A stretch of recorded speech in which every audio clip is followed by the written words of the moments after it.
current quarter, but the world's largest mobile phone maker is warning that third quarter sales will be about 5% below the year-ago level. That's because of slumping sales in its network equipment division. Nokia, which closed yesterday just $1.05 above its lowest level in a year, is surging 10% in pre-market trading. Motorola, one of its top competitors, is adding 5%.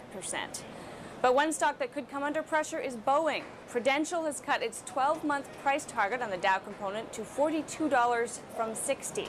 Boeing closed Monday at about $43.50.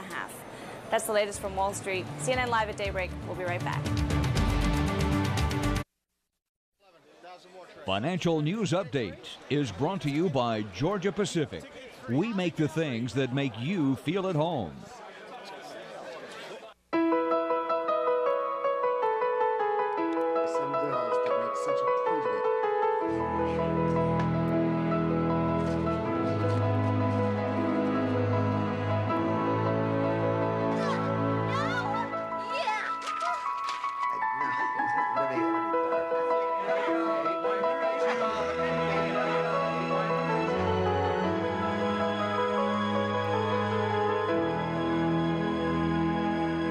Would you like to lower your monthly mortgage payments or use the equity in your home to consolidate your credit card or other debts?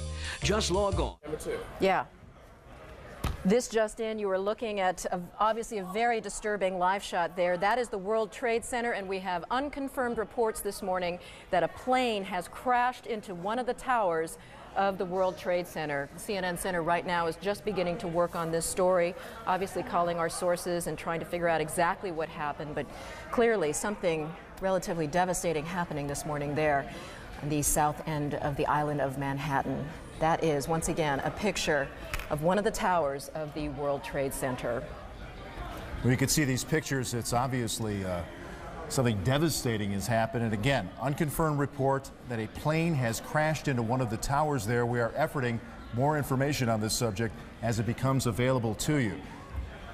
Right now, we've got Sean Murtaugh. He is a CNN producer on the telephone right now. Sean, what can you tell us about what you know? This is Sean Murtaugh. I just was standing on the Vice President of Finance. Sean, Vice President of Finance for CNN. Sean, we're on the air right now. What can you tell us about this situation? Hello? Yes, Sean, you're on the air right now. Go ahead. What can you tell us? I just witnessed a plane that appeared to be cruising slightly lower than normal altitude over New York City, and it appears to have crashed into, I don't know which tower it is, but it hit directly in the middle of one of the World Trade Center towers. Sean, what kind of plane? Was it a small plane, a jet? It was a jet. Looked like a two-engine jet, maybe a 737. You're talking about a large passenger commercial jet. A large passenger commercial jet. And where were you when you saw this? I am on the 21st floor of 5 Penn Plaza. Did it appear that the plane was having any difficulty flying? Yes, it did. It was teetering back and forth, wingtip to wingtip, and it looks like it has crashed into probably 20 stories from the top of the World Trade Center, maybe the 80th to 85th floor. There is smoke billowing out of the World Trade Center. Sean, what happened next? Does it appear to you that the plane is still inside the World Trade Center? From my angle, I'm viewing south towards the Statue of Liberty and towards the World Trade Center. It looks like it is embedded in the building. I can't see from my vantage point whether it has come out the other side. Sean, what about on the ground? Or any debris that is hit down there? Can you see my anything? vantage point is too far from the World Trade Center to make any determination of that. Did you see any smoke, any flames coming out of the engines of that plane? No, I did not. The plane just was coming in low, and the wingtips tilted back and forth, and then it flattened out. It looks like it's hit at a slight angle into the World Trade Center. I can see flames now coming out the side of the building, and smoke continues to billow.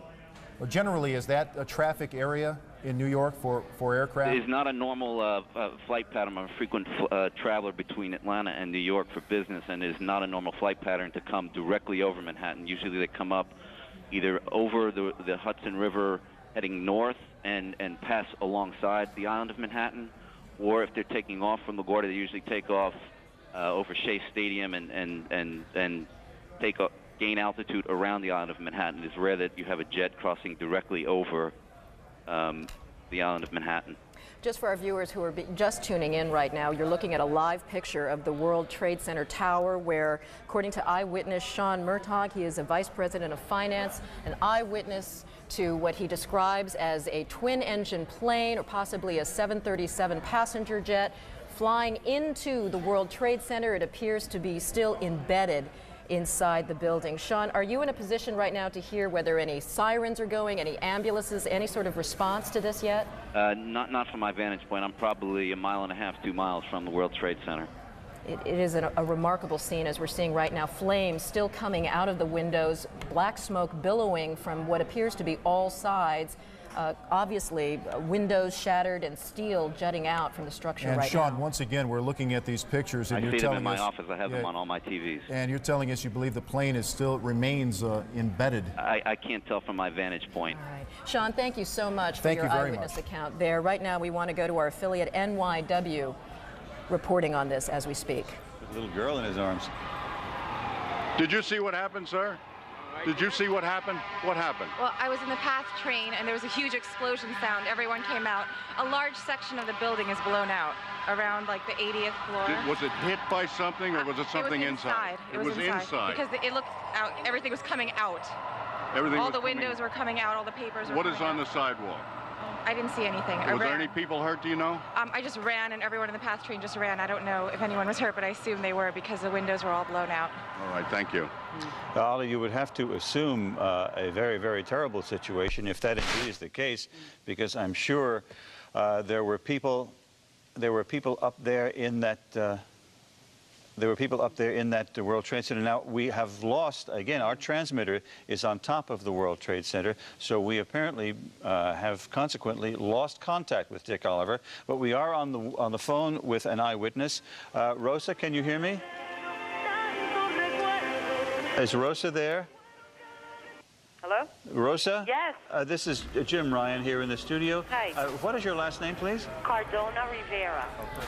All right, again, you're looking at pictures now. We understand from a CNN Vice President, Sean Murtaugh, who was an eyewitness to this. We believe a commercial jet has crashed into one of the towers of the World Trade Center, and you can see the smoke billowing out. There are flames billowing out there, and a commercial jet crashing into one of these towers. At this point, we do not have official injury updates to bring you. But we are only now beginning to put together the pieces of this horrible incident. Right, just a few seconds ago, we were tuning in to one of our affiliates in New York, WNYW. Right now, we want to go to an eyewitness on the telephone right now. Jean, what can you tell us about what you saw? I can tell you that I was watching TV, and there was this sonic boom, and the TV went out, and I thought maybe that the Concorde was back in service, because I've heard about those sonic booms. And I got up to my window. I live in Battery Park City, right next to the Twin Towers, and I looked up, and the side of the World Trade Center exploded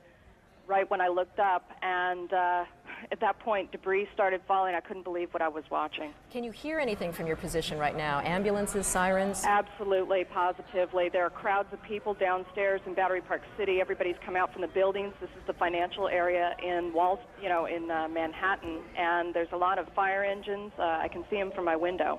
Jean, can you tell us, I don't know if you can tell which tower it is that's on fire right now, or the kinds of services that are inside that tower? I can't tell what's inside. It's the northern tower versus the southern tower, and it seems to be on all sides of the building, from what I can tell. The west side, the south side, and it looks like smoke's coming from the east side as well. Gene, can you see any of the debris currently on the ground area?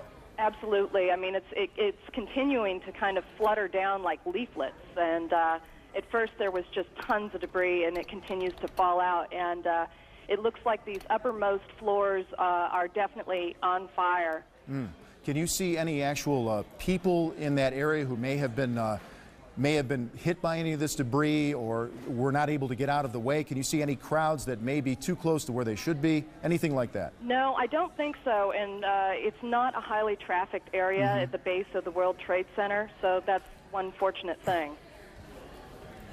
Gene, right now we're continuing to look at pictures of this devastating scene. According to Sean Murtaugh, Vice President of Finance, he witnessed what he described as a twin-engine plane, possibly a 737. He was almost absolutely sure that it was a large passenger jet that went into that plane. Gene, you're saying that you didn't see anything initially. You didn't see a plane actually approach the building. I had no idea it was a plane. I just saw the entire top part of the World Trade Center explode. So I turned on the TV when I heard they said it was a plane. Right. It was really strange. Were you there living in New York during the World Trade Center bombing? No, I wasn't. Fortunately so. When you say a sonic boom, did you actually feel anything? Were things shaking in your apartment? You know, yeah, you could feel it. It was just a gigantic sonic boom. The TV nearly, it went off for a second and then it went back on. And the windows, you know, you felt the vibrations on the windows. You were saying it's not a high traffic area usually, but can you guesstimate how many people may be in an area like that at this hour of the morning?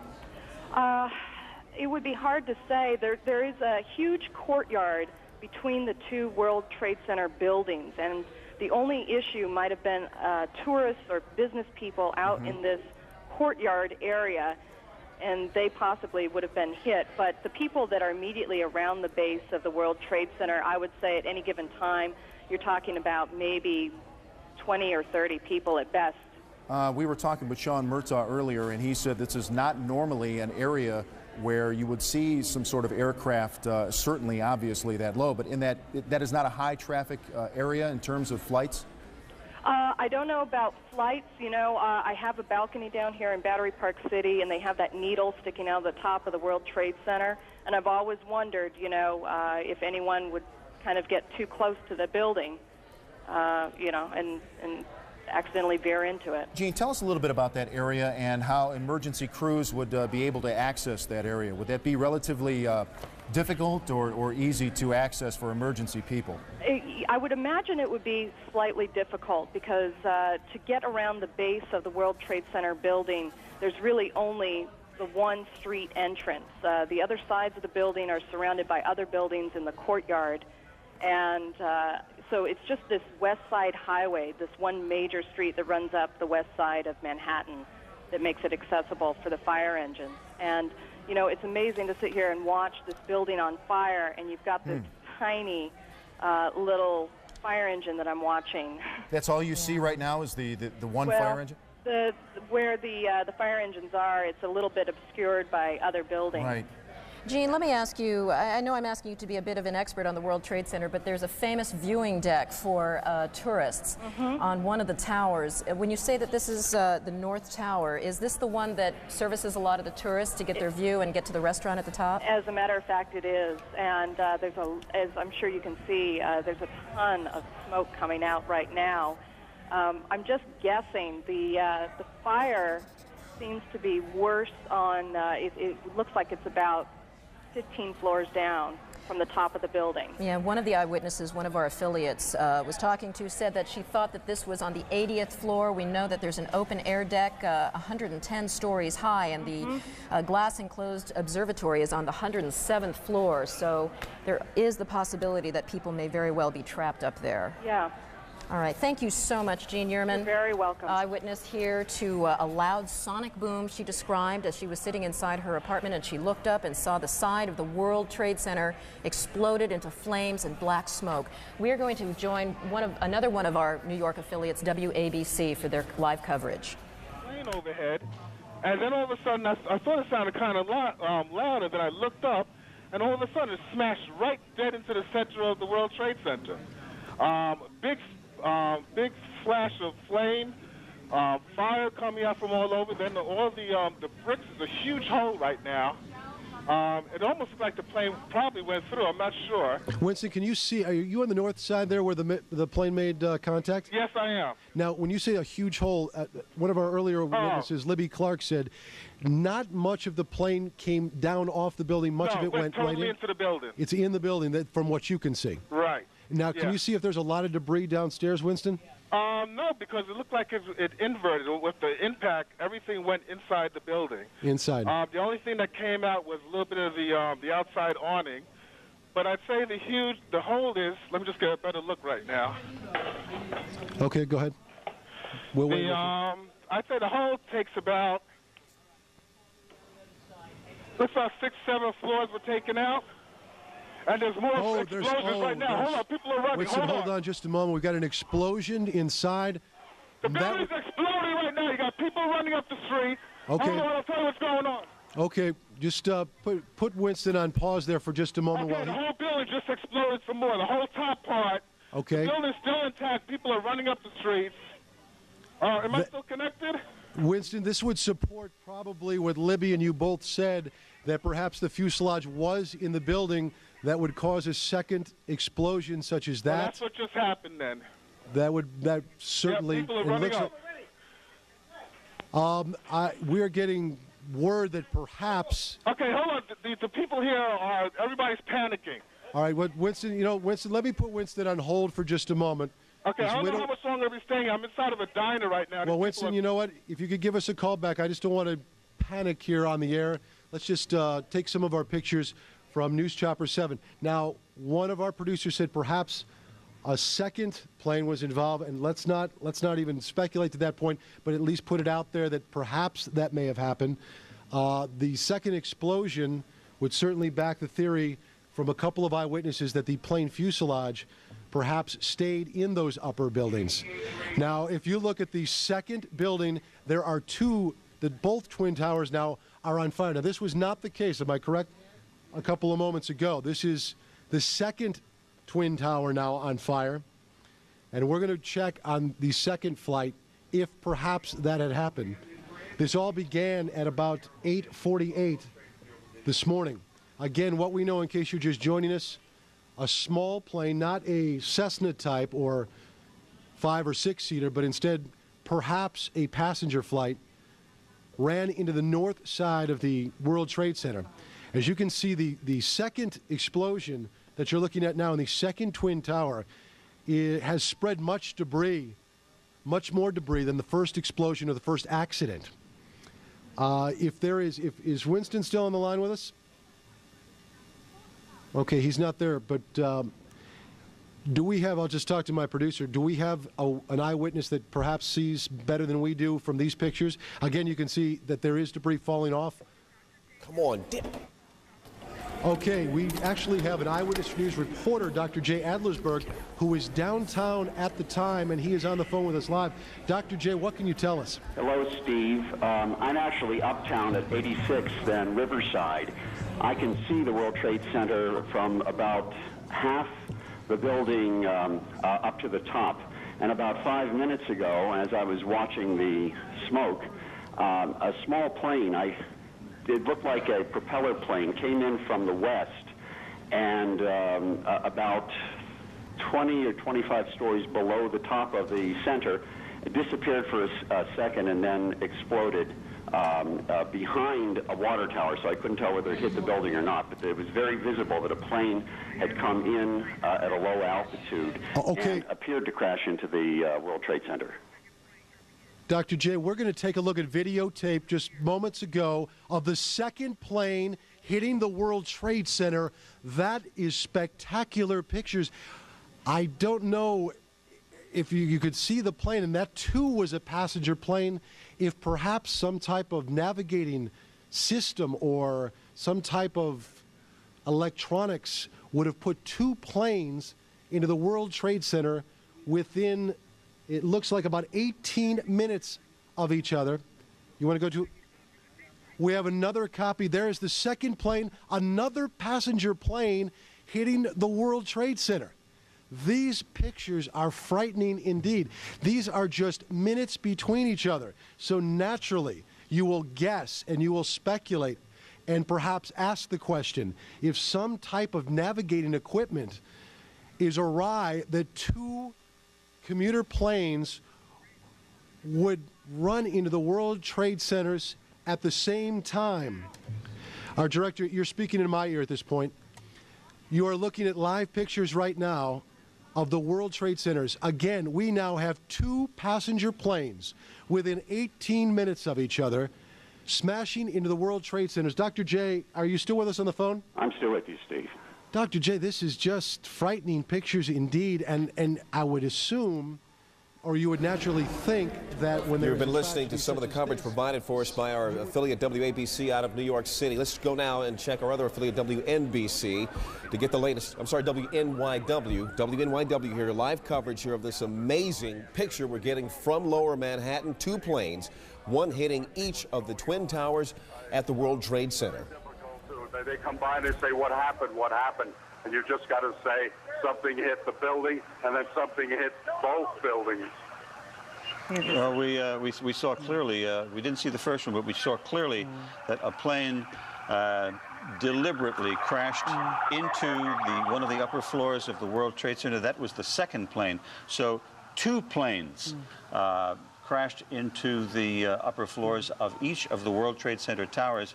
And I understand now that Port Authority headquarters are in one of those buildings somewhere near that location. Jim, I don't know whether we've confirmed that this was an aircraft, or to be more specific, some people said they thought they saw a missile. Well, I don't know how people could differentiate, but we might keep open the possibility that this was a missile attack on these buildings. Ali, I must say that we have an eyewitness who said it was a large plane that crashed first. And then as we were watching the live picture here in the studio, we saw a plane crash into the other tower of the World Trade Center. And again, let's just to be sure, there it is. There it is. The plane went right through the other tower of the World Trade Center. That is a very hard thing to watch. And clearly, these are incredible pictures that we're watching this morning. These, thanks to our affiliate WNYW in New York. You are looking at this picture. It is the Twin Towers of the World Trade Center, both of them being damaged by impacts from planes. We saw one happen at about maybe 9 minutes before the top of the hour.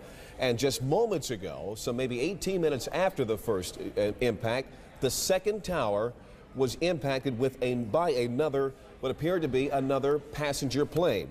In fact, we've got some tape replay of that. Do we have the tape available right now?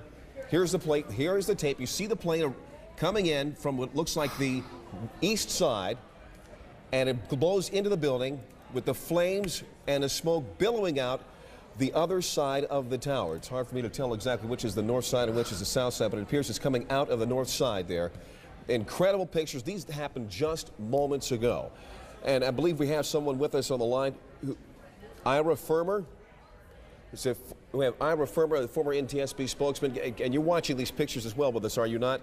Yeah, I'm with you on CNN. What can you make of what we have seen, and particularly with this replay we just saw moments ago? That's absolutely inexplicable. There shouldn't be any aircraft in that area, much less something heading what looked like deliberately for the World Trade Center tower. You don't think there's any way this could be any kind of an accident, no kind of a navigational equipment failure or some sort of a navigational quirk by beacons or whatever? No, you've got incredibly good visibility at this point, and no pilot is going to be relying on navigational equipment in such a circumstance that would cause them to crash into the World Trade Center. How far out of the way from an approach to either LaGuardia or Kennedy would a plane have to be to hit the World Trade Center? There are approaches that come up along the Hudson River, which is to the west of the World Trade Center, and those aircraft usually wind up going into LaGuardia. So you can come within a mile or two of the World Trade Center, but it is such a visible object as you're approaching New York City that it's just not possible for a pilot during the daytime to have taken a course that would put it right into the World Trade Center. A second occurrence within a few minutes is beyond belief. And as you can see, there definitely is no weather problem, so weather would be definitely ruled out as a factor in this case. Yes, the course is a normal course. I mean, for commercial pilots coming into New York, it certainly appeared from the video on CNN that the second aircraft was heading for the tower and that it was a commercial-sized aircraft. Could you have a better idea about what size that plane was? It was kind of hard for me to tell. You're an expert in these matters. Could you look at that tape and tell what size that plane was? It would have to be slowed down, and you'd need more than one angle for it because you'd want to see how many engines on it, the shape of the tail. Well, if it's possible, gang, could we go ahead and replay that tape right now? Do we have the tape ready of the second plane impacting? We're going to put that tape on in just a second. Here, we're about to roll it now. If you can, sir, I don't want you to speculate, but if you can, give us an idea of what you think might be at play here. What kind of plane we're talking about, or at least what size. If we're talking about one that would hold, say, 100 people, one that would hold 300 people. From what you see, we'll have to back the tape up further than that, guys. Here we go. It's very hard to get a perspective on it. I don't know how far away we are at this, but that looks to me like it could be certainly a passenger jet and one of those aircraft that could hold 100 or more people. I caution you at this point to wonder whether or not that airplane was occupied by more than just a pilot or crew. We don't necessarily know that there were any passengers aboard that airplane. Understood. Understood. Darren Kagan joining the conversation here, sir, but there's no indication that there would be any air traffic on purpose in the area of the World Trade Center at this time of day, or any time of day for that matter. Well, not directly into the World Trade Center. No, but even close to it. You would be clearing the World Trade Center by a few miles. Normal operations. And when you're looking at the pictures that you see with all this smoke and fire and all that, it's just absolutely unbelievable to think that a flight crew that wouldn't ordinarily see the World Trade Center, wouldn't ordinarily be on course, would now not see this as a flaming beacon to avoid. Let me ask you this about the airspace. Given that it appears that 2 different airplanes have flown into the World Trade Center in 18 minutes, is it possible to shut down that airspace and keep another plane from doing something just like it? I don't think that this represents an accident, and so I don't think that we're talking about having to now keep other aircraft away. This picture that CNN is broadcasting live is probably from a range of a couple of miles away, and you can see that. No, certainly that, but if there was somebody who intentionally was trying to do the same thing again, is there a way to shut down the airspace to keep planes out? No, you can't shut down airspace. There's no gate, there's no fence in airspace. All you can do is broadcast that airspace is closed, but if someone is intent on breaking through it, that happens with our military airspace all the time off the coast. I want to bring up a couple points right now, if I may. We have just been told that President Bush has been informed of this incredible tragedy happening in New York. He did have an event scheduled at 9:30 this morning, which we were going to cover here. He has just canceled that event. We expect he will probably have some comments fairly soon, and we will bring those to you live the moment that we understand he is available. But I'd like to ask you once again, Ira, if I can get back to asking you about this particular crash. Is it possible that those who are tracking planes either at LaGuardia through the radar, can I give us some more information about exactly what happened here? Were these planes, I guess, using beacons to come in, or if there's some sort of identification of these planes as they approach the New York area? Yes, there should be if they were under air traffic control. You've got one eyewitness telling you that the first aircraft flew from Westchester and flew down through Manhattan and directly into the World Trade Center, presumably the North Tower. And now you've got, you're showing the other aircraft coming in, looks to me like it would be from the west, into the other tower. Those planes could be, should be, normally would be under air traffic control, but it is also entirely possible for aircraft to fly into, through, or over New York, or in this case into a building in New York, without being under the control. And we use that word advisedly. All that means is information is what air traffic control is, and just operate and do whatever they want if they don't follow the rules of air traffic control. I affirmatively thank you very, very much for your insight, and the longer we talk, the less convinced many will become that this was an accident. We thank you very much for your insight. More information on that just ahead. Now we want to bring in Todd Harris. Todd, on the scene, saw what happened. Todd, are you with us? Yes, I had a perfect view, and the plane was coming in. I noticed it a second before it hit the building. It looked like it was moving slowly, and it lined itself up to hit the building directly. Are you talking about the first plane or the second plane? The first plane. And Todd, tell us exactly where you are, where you had this great view. I was on Highway 278, like a dead-on view of the side that it hit the building. All right, Todd, hang on. We're going to continue our conversation. Leon has something to jump in here with. Yes, I'm checking the wires even as we speak. The Associated Press is reporting right now that the FBI in Washington is investigating reports that these 2 plane crashes are the result of foul play. There is a report here by the Associated Press of a possible plane hijacking. They don't say 2, but they say a possible plane hijacking. Let's go to Kelly Arena, who's on the phone right now from Washington. Kelly? Hello, Kelly. Kelly Arena, are you there? All right, Kelly Arena. Okay, there's Kelly. Kelly, what have you learned? Okay, well, an FBI official has just told CNN that they are investigating, but they have not yet determined whether or not this was indeed a terrorist act. The official that I spoke to said that so far there has been no communication, no one claiming responsibility for either of those crashes. There is an investigation underway.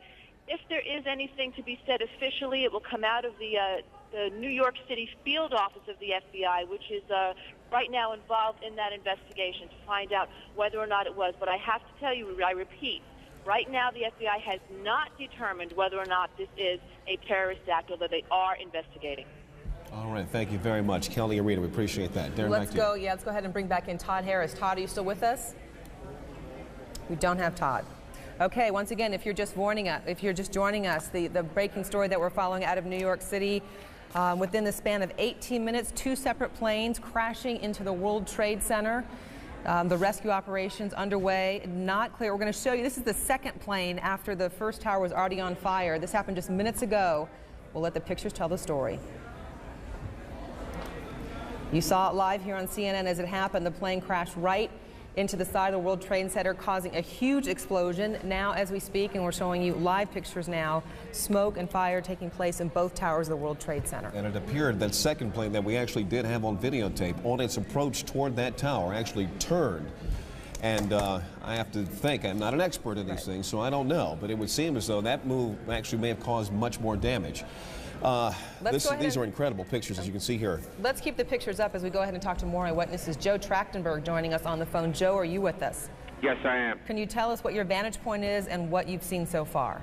Well, we got. I heard on the radio that one of the towers was on fire, and we went to a high point in our building, which is on the 25th floor, and you had a clear view of the both World Trade Centers, and the one tower was smoking hard. And there was another plane that was flying low, and we just looked at it, and before you know it, just kamikaze boom right into the other tower, and mass explosion, windows flying. It was horrible. I'm still distraught looking at it. Were you close enough to see or get a general idea of what kind of plane that was that flew in the second time? Well, I'm not an expert on planes, but it wasn't didn't seem like a big passenger jet. It was a smaller type plane because it made some pretty radical turn, and they were flying low, and you're not used to see big planes flying over Manhattan because I don't think you're allowed to, but it was pretty tough. And explain to me again what your vantage point is, where you are in the city looking at this. We're in Chelsea. It's like 25th Street and 7th Avenue, and it's clear looking all the way downtown, and you could see the buildings, the whole downtown, because it's a clear day, and it's a disaster. And once again, describe for us what you saw as that plane went to the second building. That plane just flew straight into the second building on the downtown side, it appeared. It was just a huge explosion, and smoke just immediately, and fire started immediately coming from the second tower as it hit, and there was glass flying everywhere. All right, looks like we have a little bit of audio problem with that, so I'm going to say thanks to Joe Trachtenberg for talking to us and telling us what he saw. We were watching it right here, live on CNN, as that plane went in. He had a closer vantage point and could see, as you heard Leon, he was saying he doesn't think it was a big jet, but a smaller plane, closer up from where he could see it. Well, we do have a tape of a recounting by another witness, another eyewitness. We're going to go to some tape that we're getting for our affiliate WABC in New York, where they interviewed an eyewitness who saw the second crash as it happened. I'd say the whole takes about, looks like 6, 7 floors were taken out. And there's more explosions right now. Hold on, people are running. Listen, hold on just a moment. We've got an explosion inside. The building's exploding right now. You got people running up the street. Okay. Hold on, I'll tell you what's going on. Okay, just put Winston on pause there for just a moment. Okay, the whole building just exploded some more. The whole top part.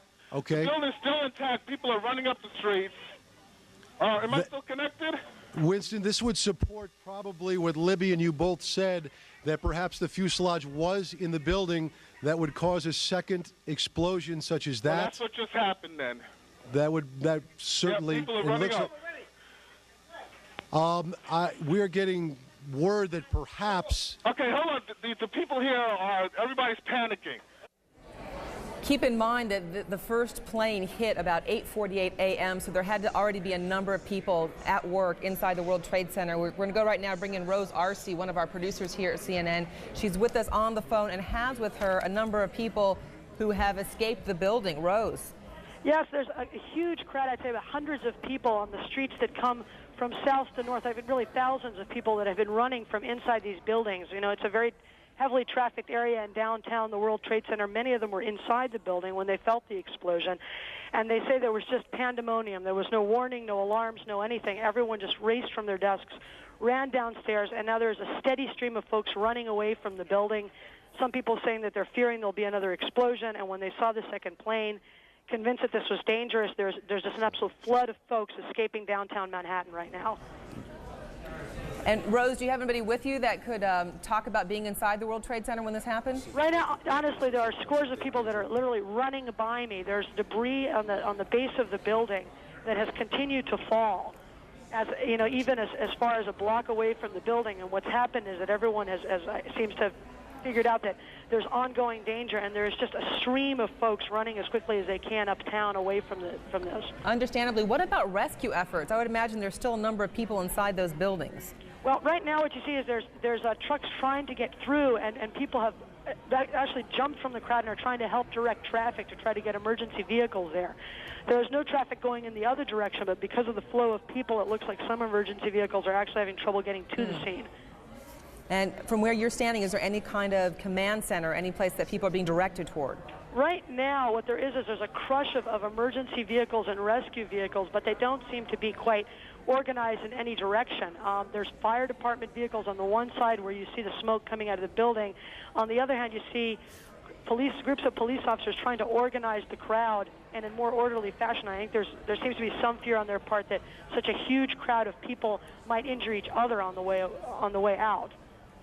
All right, Rose Arce on the ground there near the World Trade Center. We continue our coverage live with the live pictures as we go. And we're just now getting word again from the Associated Press now saying that the crash of these two aircraft into the towers of the World Trade Center in New York appear to be an act of terrorism. This, they are quoting a U.S. official. They did not say which department of this U.S. official was speaking from, or the authority this official was actually carrying at this particular point, but they're saying that a U.S. official is now saying to the Associated Press, and his official, well, he is saying at least, that these two aircraft crashes we've seen into each of the towers of the World Trade Center are the act of terrorism. We're just getting word now that President Bush is going to be coming out, and he's going to have comments momentarily. We understand, we're keeping an eye on the picture from Sarasota. He's going to be returning to Washington almost immediately, we understand. Darren? And in fact, as you mentioned, President Bush is in Florida today. We're supposed to have an education event just minutes from now. That has been canceled. Our Major Garrett is traveling with the president. Major, maybe you can tell us a little bit more on the president's immediate plans. Good morning, Darren. President Bush, as you said, will make a statement here at Emma E. Booker Elementary School in Sarasota on the catastrophe at the Twin Towers in New York. Following that statement, the president will board Air Force One and return immediately to Washington. We are told by White House officials traveling with the president in Sarasota that he was notified either shortly before 9 a.m. or just shortly after. We don't have an exact moment of the notification of the president. We believe his chief of staff, Andrew Card, told him of the events in New York City. The president has been monitoring them as best as he can. He was, at one moment this morning, sitting reading a book to some of the elementary school children here as scheduled. Reporters asked him if he was aware of the situation in New York. He nodded a bit gravely and said he would have something to say about that shortly. We are expecting that statement any moment now. I can tell you here in Sarasota, with those traveling with the president, they are trying to sift through all of the amazing and terrifying both pictures and details as they can get them from New York City, but no confirmation here from White House officials about what this in fact is, whether it's accident or terrorism. They are trying to gather information as best they can, give it to the president, and trying to keep things on a very calm and even keel if possible. And on that note, Major, it sounds like that exchange of questions with the president came at what would be a sensitive time if he was sitting in front of a bunch of school children and not wanting to scare the children. Well, precisely. And the president has a way of letting reporters know that it's either an appropriate time or inappropriate time to take questions. He does that in many different environments, many different situations. Clearly this morning with a crowd of children, he wanted to keep an even keel, keep the situation under control as best as possible. He just nodded and said, we'll talk about this later. Right. So once again, we do expect to hear from the president soon. A time frame on that? Within the next 10 minutes or so. Again, things are very much in flux, things are a bit confused. The event here, which was scheduled to talk about education reform, talk about the importance of reading, that has been scrubbed, and the president is trying to gather whatever information, all the information he can from various White House sources, make a statement, and then get aboard Air Force One, get back to Washington just as soon as he can. Major Garrett traveling with the president in Sarasota, Florida. Major, thank you very much. And of course, as soon as the president begins to speak, you'll see those comments live here on CNN. Leon. I want to just inform you that we've just gotten word, according to Reuters news service, trading on the markets in New York have been postponed indefinitely. And we will try to keep an eye on that, but can't expect that to happen, get underway anytime soon. But we just heard our Major Garrett mention moments ago this investigation. We're just now getting reports here, the Associated Press saying that U.S. officials are saying this is an act of terrorism. Let's go now to our David Enzor, who's on the phone right now, and give us some more information on what may be at stake there. David. Well, Leon, I can just tell you that U.S. officials are also telling me that this is clearly not an accident in their view, and they do believe that terrorism is at the root of this. They believe this is a terrorist act. However, they have very little other information. Obviously, law enforcement will be taking the lead on this, trying to find out who who was flying the planes, whether they had in fact been turned away from their regular flights, and so on. So very little information. David, we're going to have to cut you off. President Bush is speaking. For America, I unfortunately will be going back to Washington after my remarks. Secretary of Rod Page and Lieutenant Governor will take the podium and discuss education. I do want to thank the folks here at Booker Elementary School for their hospitality. Today we've had a national tragedy. 2 airplanes have crashed into the World Trade Center in an apparent terrorist attack on our country. I have spoken to the Vice President, to the Governor of New York, to the Director of the FBI, and have ordered that the full resources of the federal government go to help the victims and their families, and to conduct a full-scale investigation to hunt down and to find those folks who committed this act. Terrorism against our nation will not stand. And now, if you join me in a moment of silence.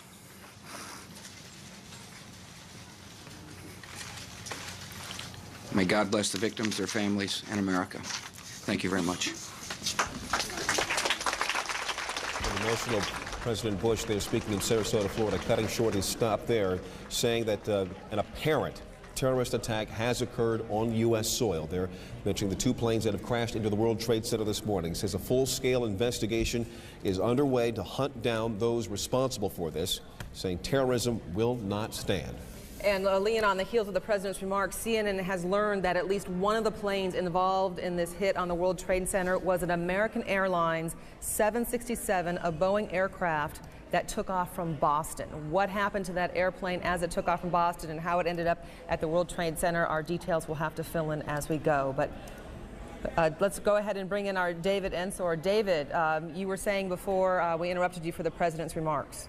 Well, unfortunately, the amount of detail that the officials who are tracking this have is pretty sketchy at this point. But I was just saying that officials are calling this an act of terrorism. They're saying that's clearly what it is, clearly not an accident. And law enforcement agencies, the FBI and others, will be taking the lead on this, officials say. And clearly, obviously, they will first try to ascertain who did this.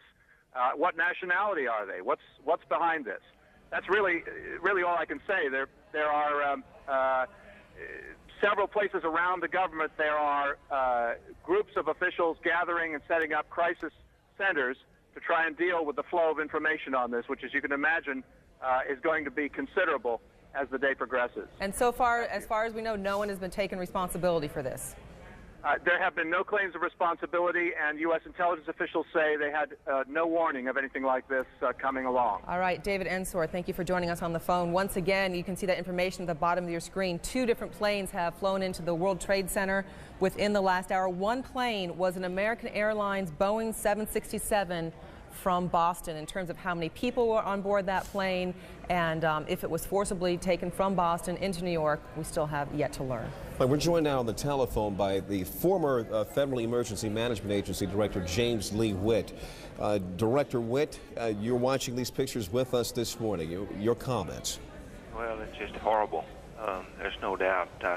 I did see the one plane flying into the building. It's just unbelievable, something like this. But, you know, we've been, you know, for several years now, we've been working on terrorist-type events. And, you know, and this is apparently one of those events. Do not know yet, but apparently it could be. And right now, I know I really feel for those families. But Richie and the New York Emergency Management, the state of New York, and I know they're very busy right now in the FBI and law enforcement. But this is one of those crisis management as well as a consequence management situation that they're going to have to be dealing with. You know, the first thing that calls to mind to many of us who have been here to cover these events was the World Trade Center bombing back in was it '96 when that bombing occurred? Yes. And you were director of FEMA at that particular time. Since then, what has there been a plan put in place for something like this, to recover from this, or to go through the exercises necessary to get people out and to recover from it? Well, they have a very good plan in place, and for even events, you know, not as this. I don't think I don't know if they put a plan in place for airline crashing into it, but I know they take every scenario they could think of and try to deal with a plan that will help them respond in the most effective way. And you know, we even practice airplanes flying into igloos, you know, and at some of the arsenals around the United States. So you try to practice for everything you can think of and hope for the best, and that you can be able to respond and hope none of this happens. But well, on that note, then, did you run any kinds of tests at all, or any kinds of, I don't know, theoretical tests or computer tests or anything on something like this? We didn't. I'm not sure if New York City did. I'm sure they did. But you know, you can't. How can you stop something like this without having an anti-aircraft gun sitting on top of buildings? You know. Yeah. You just can't. You can prepare the best you can be, and that's all you can do. But I'm sure that they've got everything in place and doing. They always do an excellent job up there in New York. Director James Lee Witt, former director of FEMA, we thank you very much for your time this morning. We may be talking with you later on. Darren. As we continue our coverage, our Aaron Brown in New York City joining us now. Aaron, we can see over your left shoulder there the building still smoldering of the World Trade Center. Well, it is a grotesque sight to look at from about 30 blocks away from where we are. For those of you just joining us, let's just briefly recap what we know. About an hour ago, about 8:45 Eastern Time, one plane crashed into the tower, the World Trade Center tower on the right, the first of those towers that you can see behind me. And then about a half hour later, a second plane crashed into the tower number 2. That's the one to the left, where the darker smoke is billowing out right now. We have reports, CNN has been told that one of the planes was an American Airlines 767 that had been hijacked from Boston. We don't know if that was the first or the second plane that hit the tower, but we do know that it was a 767 American Airlines jet. At least that's what CNN has been told by sources so far this morning. We also have reports of 1,000 injuries. That is unconfirmed, and we always remind you in moments like these that as these initial reports come in, it is very early. I can tell you, driving in, it is extraordinarily chaotic. on the west side of New York. It is the kind of situation where numbers change, where situations change, but this is the information we have now, that there are at least 1,000 injuries, and we're working on that. As you can see, the smoke billowing out of the Trade Center. In Sarasota, Florida now, Major Garrett joins us. Major, what are you being told? Hello. President Bush has notified, and talked rather, to Vice President Cheney. He has talked to the FBI Director Robert Mueller, and he has also spoken with the Governor of New York, Governor Pataki, about this catastrophe. The President will convene a national security meeting upon his arrival back at Washington. Those are the 4 pieces of information we have gathered here in the moment since I just spoke to you on the telephone. The President, as we just saw a few moments ago, identifying this as an apparent act of terrorism against the United States, said there will be a full investigation. The entire apparatus, the United States government, FBI, national security, CIA, the Vice President, who you may remember was placed in charge of a domestic terrorism study group within the White House to monitor and develop plans to deal with a catastrophe of just this kind. All those parts of the government have been mobilized. The President is heading back to Washington very soon. Here's what the President said about this catastrophe at the Twin Towers in New York just a few moments ago here at a Sarasota elementary school. Major, it's Aaron. Today we've had a national tragedy. 2 airplanes have crashed into the World Trade Center in an apparent terrorist attack on our country. I have spoken to the Vice President, to the Governor of New York, to the Director of the FBI, and have ordered that the full resources of the federal government go to help the victims and their families, and to conduct a full-scale investigation to hunt down and to find those folks who committed this act. Terrorism against our nation will not stand. And now, if you join me in a moment of silence.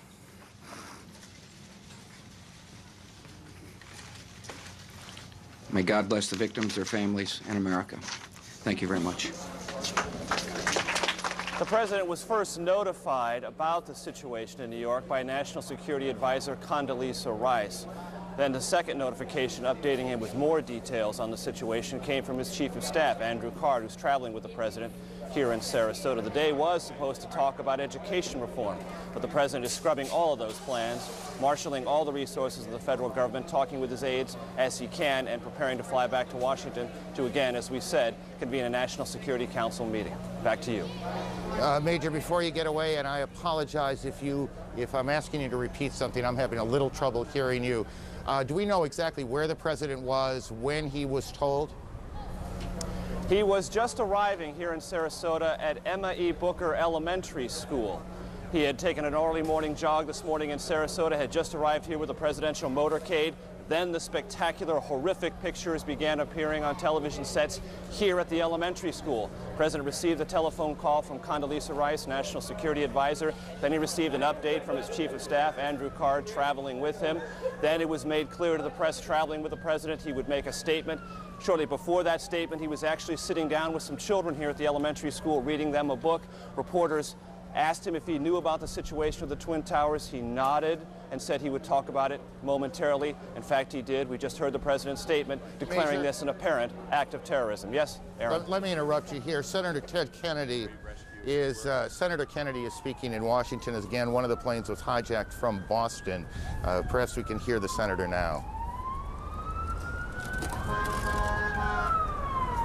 This morning, we underline the point that it is postponed. We are not going to see the business of America deferred because of terrorism, whether it's in education or in any area of public policy. We're looking forward to hearing from the First Lady on a subject matter which is of central concern to all families in this country, and because of her experience and her leadership, this committee and the Congress and the American people would have benefited greatly from her comments. And we will look forward to an early Senator Ted Kennedy in Washington. Chris Plant, a CNN producer, is at the Pentagon, where there is a significant fire. Chris, you're on the phone. Can you hear me okay? Yes, I can hear you just fine. Tell me what you know. Well, arriving at the Pentagon a short time ago, there was a huge plume of smoke which continues to rise from the west side of the Pentagon over in the area where there is a helicopter landing zone. It's along Route 27 if you're looking at maps of the area. The building is currently being evacuated, and police and emergency units are, of course, responding from all around the building and from the local Arlington County Fire Department. The plume of smoke is enormous. It's a couple of hundred yards across. At its base, it is billowing into the sky, hundreds of yards. It's impossible for me to say from this side of the building whether the building itself is on fire or up in flames, or exactly what caused this. I did not hear an explosion, but there is certainly a very, very significant fire in this enormous office building on the west front. The building is being evacuated. The Defense Protective Service officers, the police force for the Pentagon, are on a very tight string right now. As I arrived, I was held at gunpoint. Chris, yes. let me interrupt you for a second. Just hang on. Don't go anywhere. We're getting reports now that the White House is being evacuated as well. We don't know precisely what has caused that decision to be made, whether that is precautionary, whether something has happened at the White House. Again, the president is in Florida this morning, so the president is not in any danger, but the White House, of course, is fully operational, whether the president is there or not, and we have reports that the White House is being evacuated. Getting back to Chris in a moment, we also have reports now from Chris Plant on the scene that the Pentagon is being evacuated as well. All of this coming on the heels of a large fire at the Pentagon, and we can't tell you at this moment whether that fire is inside the Pentagon building itself or on the ground to the Pentagon. And these two planes that you can see behind us that hit the World Trade Center, that's Washington, the old executive office building, I believe, and you can see the plume of smoke behind it, which we will assume until we're told otherwise that that's the fire at the Pentagon. I believe that's correct. As you look now at Washington. So we've got a major fire at the Pentagon, and the Pentagon being evacuated, the White House being evacuated, and we don't know precisely the circumstances there, what caused that decision. And we have these two enormous explosions at the World Trade Center here in New York, where two planes slammed into the buildings. We are also getting reports now that there is a fire on the Mall in Washington, that part of the Capitol that runs essentially from the Capitol to the White House in kind of a straight line going up Washington, D.C., and we have reports of a fire there. What you're looking at now is Washington, at least if I can see the monitor in front of me. It's a little tricky from where we are, but that looks to me like the old executive office building, and then in back of it you see the large plume of smoke. Here in New York, sirens everywhere, people out on the streets staring at this grotesque scene of the World Trade Center buildings. It was in February of '93, if memory serves me correctly, that there was an attack, a terrorist attack on the World Trade Center. Bomb exploded in the garage of the Trade Center on that day in February of '93. Here we are in the year 2001, and what appears to be deliberate attacks on the World Trade Center. And then we have these two reports out of Washington, the fire at the Pentagon. Chris Plant is still on the phone, I do believe. And we'll get to him in a second. Greta Van Susteren is at National Airport in Washington. Greta, what are you hearing? I just got off my plane. I was headed to New York. Planes were stalled. I'm at National Airport on the parking lot. I heard a huge noise. I looked over in the direction of the Pentagon. There's a huge plume of smoke coming from that area. I can't verify it's the Pentagon because there are these buildings in the way. You see particles coming down in the air, some sort of white particles. I can't tell what that is. I'd heard a noise slightly before I'd seen the smoke. I don't know if it's an airplane, if it's a bomb, but it was certainly something, and obviously there's a terrific fire going on. The skies are clear here except for the tremendous amount of smoke that's coming from there. Lots of sirens from all different directions, and of course a lot of uncertainty here at National Airport. Greta, thank you. I want to just again recap as we pick up small pieces of information along the way. Associated Press is reporting that a plane It was a plane that crashed at the Pentagon, and the Pentagon is being evacuated. There is a large fire there, and that is the smoke you see in the shot that you are looking at now. Whether that fire is in the building itself or outside, we have not yet confirmed. There is a fire on the mall in Washington. The cause of the fire on the mall in Washington, we cannot yet tell you. We can tell you that the White House has been evacuated, and we can tell you that 2 planes have crashed into the World Trade Center in New York. All of this began just a little more than an hour ago at about 8:45 Eastern Time. Chris Plant, tell me what you've learned since we last talked. Well, in speaking to people here at the Pentagon as they're being evacuated from the building, I am told by several people that there was, in fact, an explosion. I was told by one witness, an Air Force senior enlisted man, that he was outside when it occurred. He said that he saw a helicopter circle the building. He said that it appeared to be a U.S. military helicopter and that it disappeared behind the building where the helicopter landing zone is. Excuse me. And that he then saw a fireball go into the sky. I'm attempting to make my way around to that side of the building in my car right now to see if I can get a better visual perspective on the scene on that side of the building. But I can tell you that security has certainly clamped down. The U.S. Park Police, another federal law enforcement department, has arrived in force on the scene. There's a Park Police helicopter overhead. Every car that arrives at the gate where I was located was being stopped by officers at gunpoint. Everyone is being forced out of their vehicles as they arrive at the Pentagon. It's a very tense situation, obviously, but initial reports from witnesses indicate that there was, in fact, a helicopter circling the building, contrary to what the AP reported, according to the witnesses I've spoken to anyway, and that this helicopter disappeared behind the building and that there was then an explosion. That's about all I have from here. Okay, let's do this, Chris. Why don't you continue reporting, and we'll pass along a couple of other things that we're picking up along the way. Trading at the New York Stock Exchange. The stock exchange, as many of you probably know, but some of you don't, is in that part of Lower Manhattan, not quite as far down as the Trade Center, but it is in that part of Lower Manhattan, and trading has been suspended there. Bridges and tunnels coming into New York have been closed. That will create a whole different set of problems. We are also being told that the FAA has suspended takeoffs and landings, and I want to make sure I get this right, guys, that at all airports around the country. Air travel in this country has come to a halt this morning, as clearly people in government, police forces, fire departments are trying to figure out what exactly is going on. There are several now incidents that look, for all that we can tell, to be a major terrorist attack here in the United States. So all airports all across the country are closed. All bridges and tunnels coming into Manhattan are closed. The Pentagon has been evacuated, or is being evacuated. The White House is being evacuated. The president, who is in Sarasota today to make a speech on education, has spoken briefly to cameras and will shortly make his way back to Washington. They are checking out Air Force One now.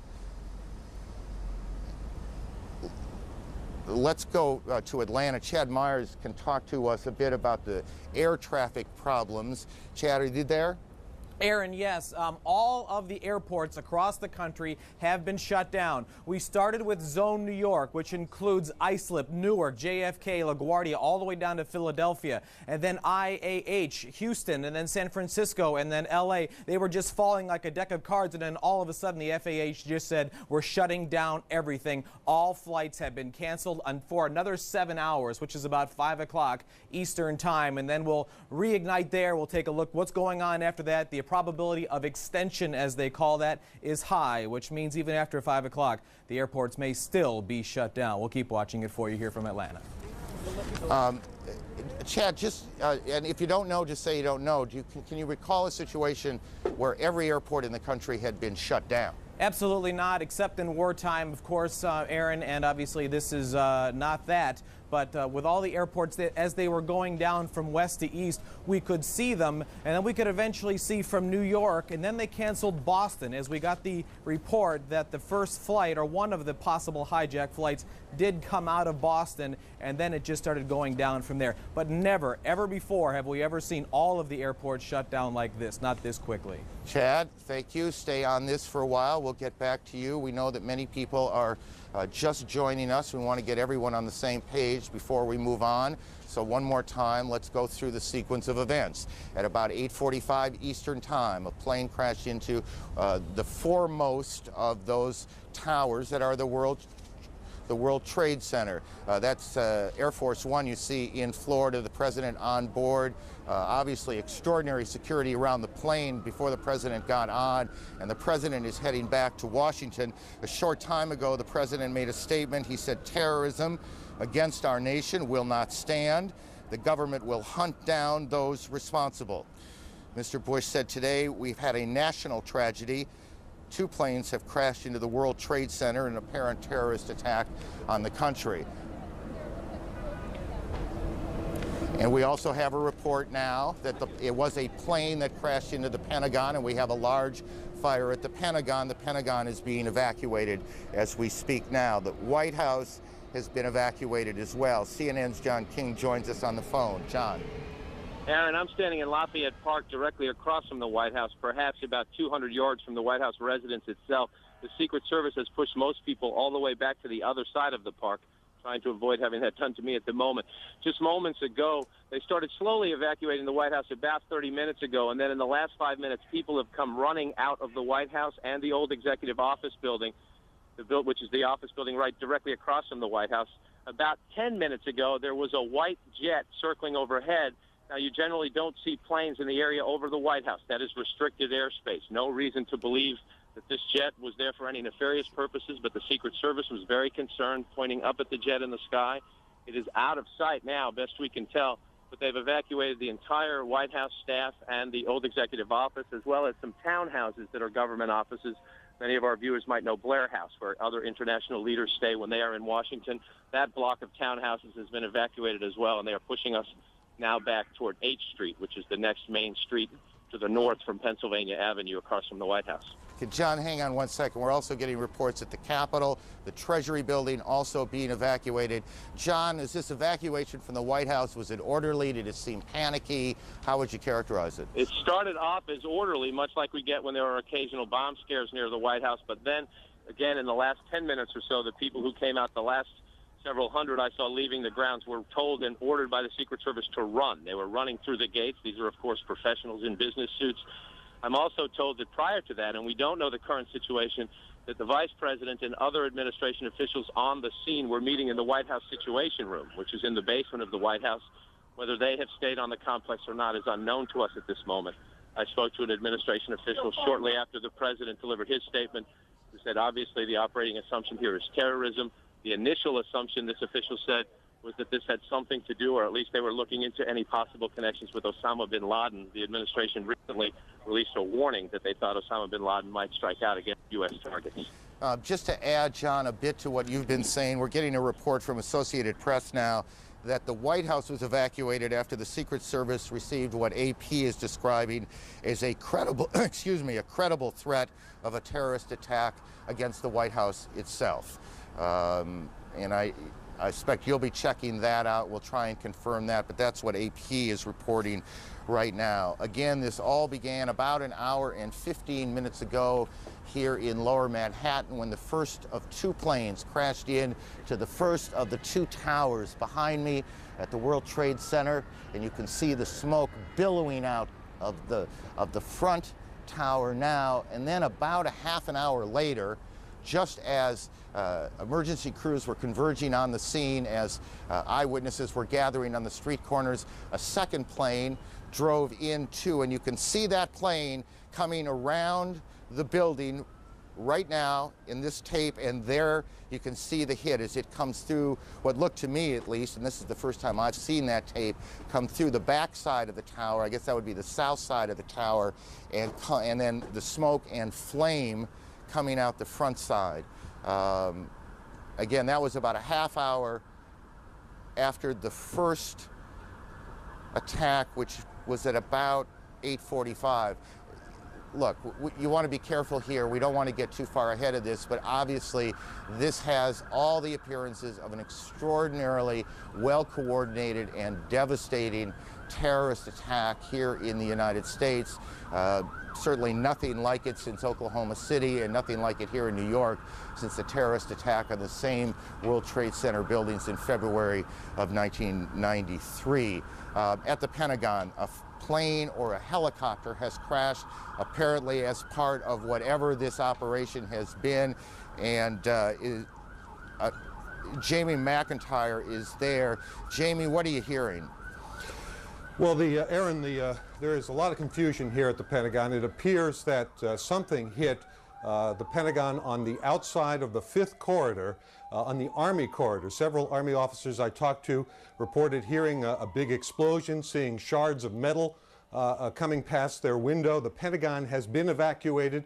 Emergency services personnel were rushing to reports of several people trapped in the building. Most of the building's 24,000 people are outside of the building or in the center courtyard as emergency teams try to sort out what has happened here. There is, of course, thick black smoke billowing from the scene. There's a lot of confusion. The Defense Protective Service, which is the police force here in the Pentagon, has been urging people to get out of the building and move away from the scene so they can handle the emergency situation. Again, it appears that an aircraft of some sort did hit the side of the Pentagon, the west front, which faces sort of toward Arlington National Cemetery. It's a corridor where a lot of Army offices are located. Wow. And some people were... Jamie, I need you to stop for a second. There has just been a huge explosion. We can see a billowing smoke rising, and I'll tell you that I can't see that second tower, but there was a cascade of sparks and fire, and now it looks almost like a mushroom cloud explosion, this huge billowing smoke in the second tower. This was the second of the 2 towers hit. And I cannot see behind that smoke, obviously, as you can either. The first tower in front has not changed, and we see this extraordinarily and frightening scene behind us of this second tower, now just encased in smoke. What is behind it, I cannot tell you. But just look at that. That is about as frightening a scene as you will ever see. Again, this is going on now in 2 cities. We have a report that there is a fire at the State Department as well, and that is being evacuated. So we've got fires at the Pentagon evacuated, the State Department evacuated, the White House evacuated on the basis of what the Secret Service describes as a credible terrorist threat. We have 2 explosions, 2 planes hitting the World Trade Center here in New York. And what this second explosion was that took place about a part of the south, that would be the South Tower, has apparently collapsed. We don't know if that was from the impact of this first plane that hit it or whether something else has happened there, and we'll work on that. Our Washington Bureau Chief, Frank Cesno, is on the phone. Frank, what are you hearing? Aaron, I just drove past the Pentagon across the 14th Street Bridge, which is now choked with traffic. We're beginning to hear emergency sirens and rescue personnel fanning out across Washington. There is a gigantic black billowing cloud of smoke that is rising over the Pentagon. You heard Jamie McIntyre a moment ago describe where that was coming from. I can also tell you that local radio, in addition to talking about evacuations, as we've heard at the Pentagon, the White House is reporting that the Capitol building has been evacuated and the Treasury Department has been evacuated. Washington, D.C., the nation's capital, is exceptionally tense and clearly taking steps as if it is virtually under siege here. We don't know specifically, as you've said, what has taken place at the Pentagon, but this is very serious, striking at the heart of the national government. And as John King was explaining, the White House Frank, it's Aaron. I need to interrupt you for a second. Again, there has been a second explosion here in Manhattan at the Trade Center. We are getting reports that a part of the tower, the second tower, the one a bit further to the south of us, has collapsed. We are checking on that. We are also told that the Sears Tower in Chicago has been evacuated, and what I can't tell you on that is whether there was something specific that happened there, whether there was an attack on that building yet, we're checking that out, or whether there was a warning, whether there was a threat of some sort, or whether that is simply precautionary. What we can tell you is that just in the last several minutes here, 2 or 3 minutes, a second or third, I guess technically, extraordinary event has happened here in Lower Manhattan. You can see this extraordinary plume of smoke that is, or was at least, the second tower of the World Trade Center. Perhaps 3 or 4 minutes ago, you could, from where we were standing, see that second building that is just a bit to the south of the first building, but you can't see it anymore. It is covered with smoke. A large plume of smoke also coming still from the first tower, where the first plane hit at about 8:45. We can, by the way, if we can cue the tape, we can show you that second attack, or at least the second explosion in the Trade Center that occurred at about 9:15 Eastern Time. As you can imagine, there you can see to the right of your screen a plane coming in. We do have a report of a hijacked American Airlines plane. It comes into the south side, and then boom, you can see the fire coming out the front, or the north side of the building. I guess that'd be the northeast side of the building. And then just in the last several minutes, there has been a second explosion, or at least perhaps not an explosion, perhaps part of the building simply collapsed.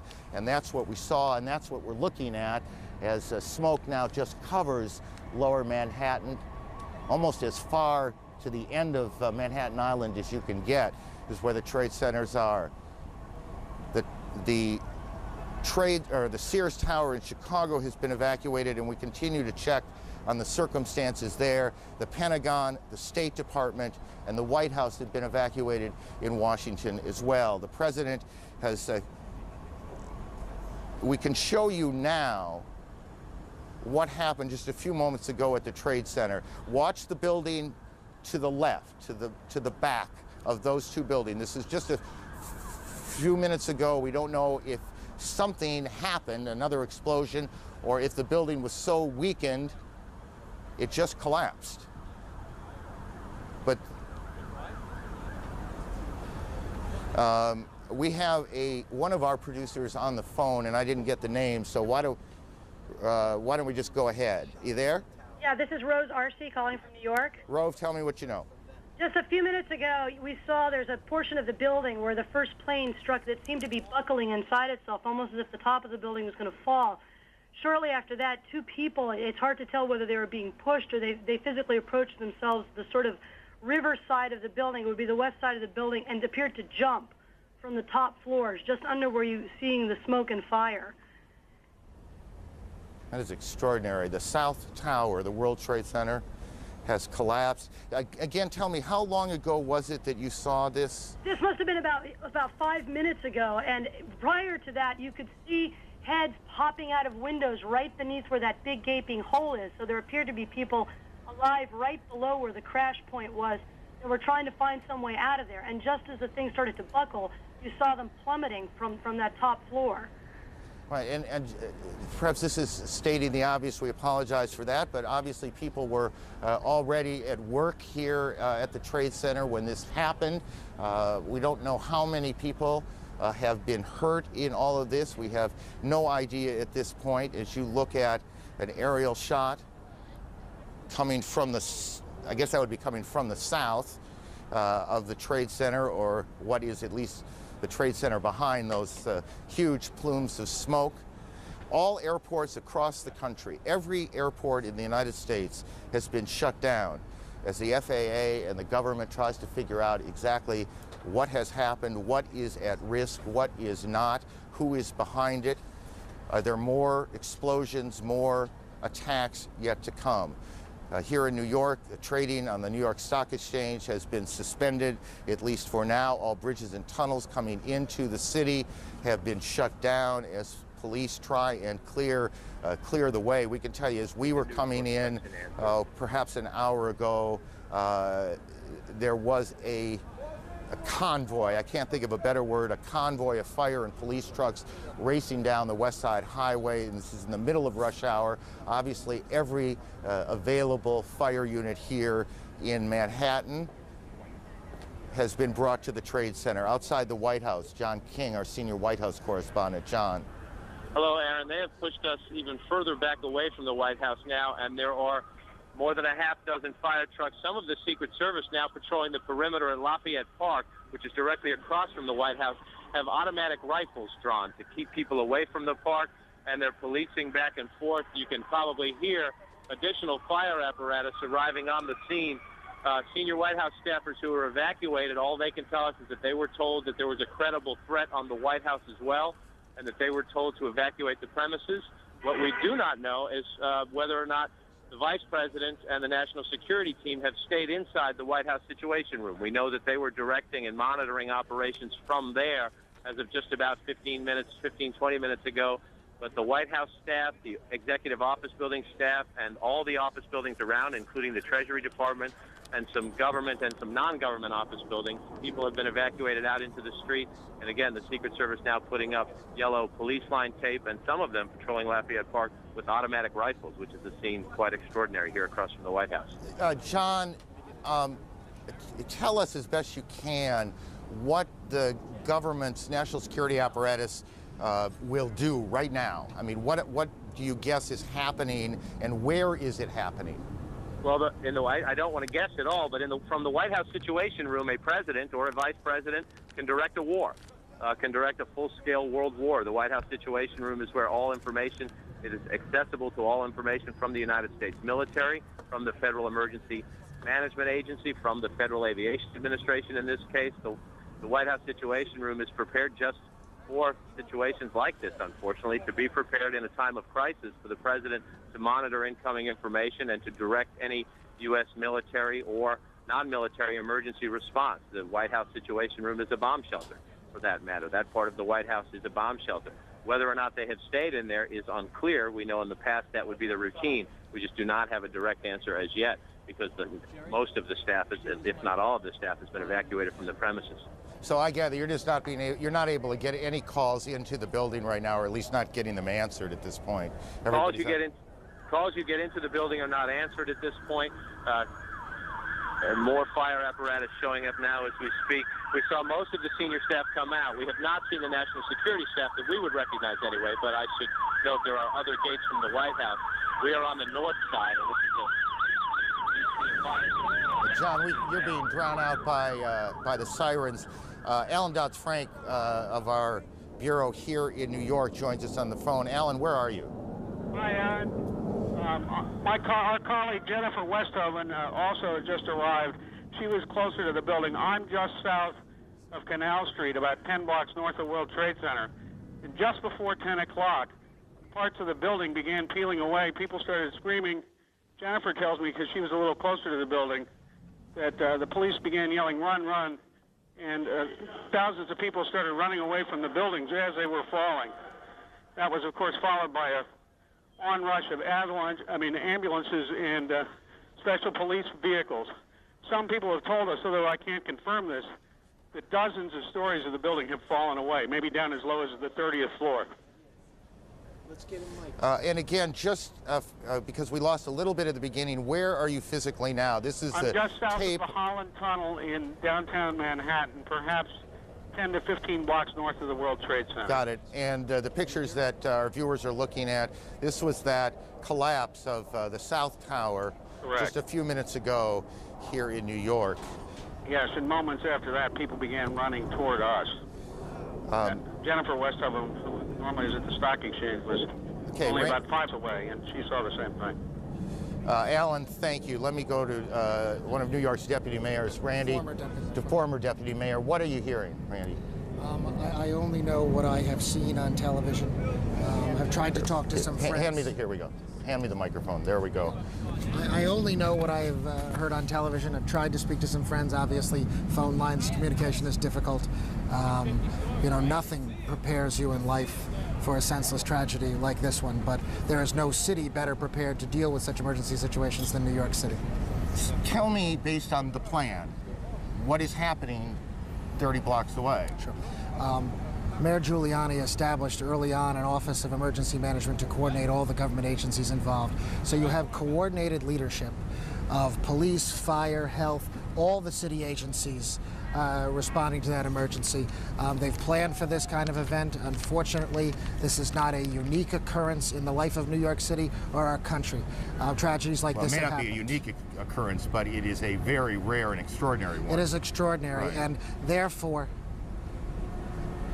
in New York City, we have coordinated response, and they're responding now and providing every help that they can under these extraordinary circumstances. Hang on one second. We have a report now of an explosion on Capitol Hill, and we are checking that out. We have a report of a plane crashing at the Pentagon being evacuated, fire on the mall in Washington, the State Department evacuated, and we have all flights shut down across the country as officials sort out what's happening here. Randy, back to you for a second. How much of the, well, if I recall this correctly, there is what was called a bunker, the mayor's bunker, for these sorts of events in the Trade Center, correct? There is an emergency management center at the Trade Center. Clearly the mayor is not there. I have not spoken with the mayor, Okay. so I don't know his physical location, but I do know that coordinated emergency response started immediately.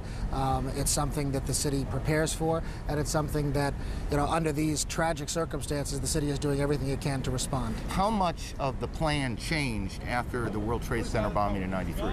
Well, there was no coordinated city response. There was no mayor's office of emergency management. Rudy Giuliani established that. It's been one of the hallmarks of his tenure, and unfortunately, there are extraordinary circumstances like this one where that coordinated effort has to come into play and is coming into play now.